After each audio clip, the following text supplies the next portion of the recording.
Let's discuss molecular collision.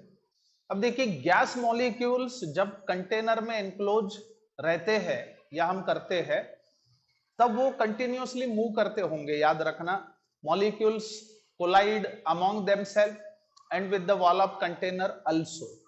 अब दो gas molecule की हम बात करेंगे जो कोलिजन में पार्टिसिपेट कर रहे हैं, तो उनके सेंटर्स के बीच का जो क्लोजेस्ट डिस्टेंस होगा उसे कोलिजन डायमीटर कहना चाहिए, which is represented by the sigma. So the closest distance the closest distance between centers of two molecules taking part in collision is known as collision diameter. उसको आप लोग collision diameter कह सकते हैं, जिसको हम सिग्मा से रिप्रेजेंट करेंगे। सो मॉलिक्यूलर जो डायमीटर होता है nearly all gas molecules is about 10 to the power -8 centimetre, इस रेंज में होता है। सो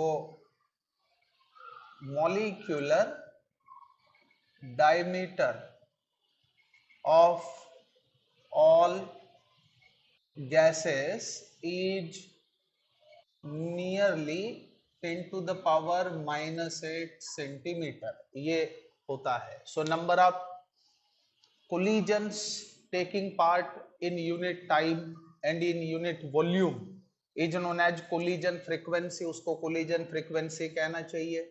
सो number of collisions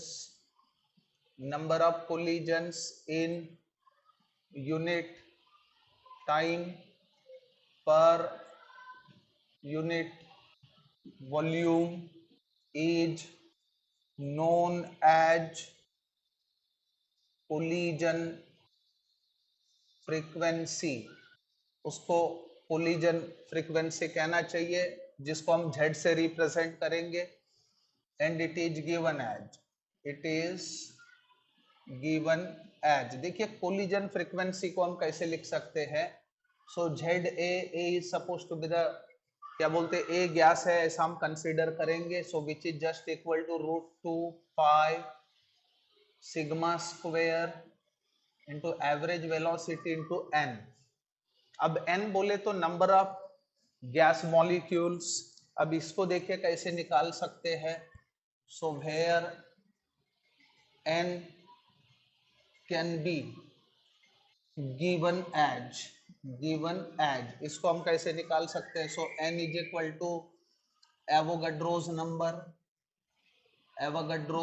number divided by the unit volume, जैसे वी हम कहेंगे। So N is equal to what 6.02 into 10 to the power 23 divided by 0.0224। why? Because we know very well the amount of means volume occupied by the 1 mole of gas। so हम इसको metre cube में express कर रहे हैं। so we know very well 1 mole of gas occupies 22.4 litre by volume। so cubic metre में हम इसको ऐसे एक्सप्रेस कर सकते हैं। अब total number of bimolecular collision, यानी दो मॉलिक्यूल्स के बीच का कोलिजन किस प्रकार से हम एक्सप्रेस कर सकते हैं, ये हमें देखना होगा। So total number of bimolecular collisions given as, so ZAA, this is the bimolecular collision हम जिसको डिस्कस कर रहे हैं, is equal to 1/√2 pi sigma square into average velocity into n square. अब अगर दो अलग अलग मॉलिक्यूल्स के बीच कोलिजन हो तो बाइमोलिक्यूलर कोलिजन को किस प्रकार से हम एक्सप्रेस कर सकते हैं वो देखेंगे। सो इफ collision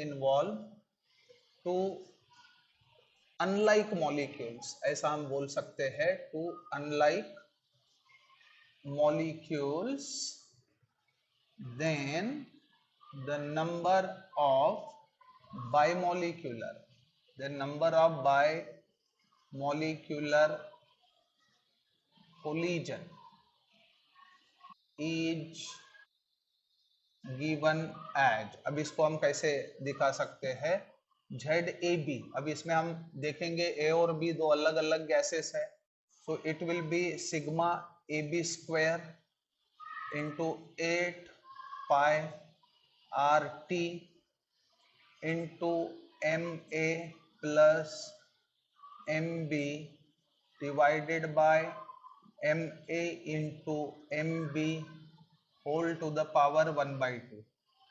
अब इसमें एक चीज याद रखे वेयर,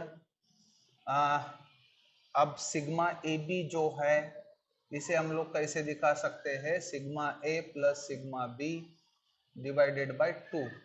अब एम ए और एम बी जो है वो मॉलिक्यूलर वेट से याद रखे, M A and M B are the molecular weights of two gases जो ए और बी हम कंसीडर कर रहे हैं। अब मीन फ्री पाथ को हम कैसे यहाँ पे दिखा सकते हैं, याद रखें, so mean free path is given as, अब इसको हम कैसे बता सकते हैं, सो मीन फ्री पाथ बोले तो lambda which is equal to average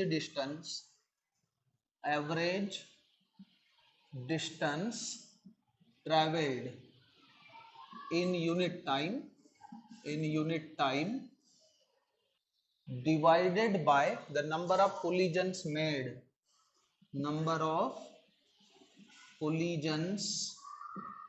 made by single molecule per unit time।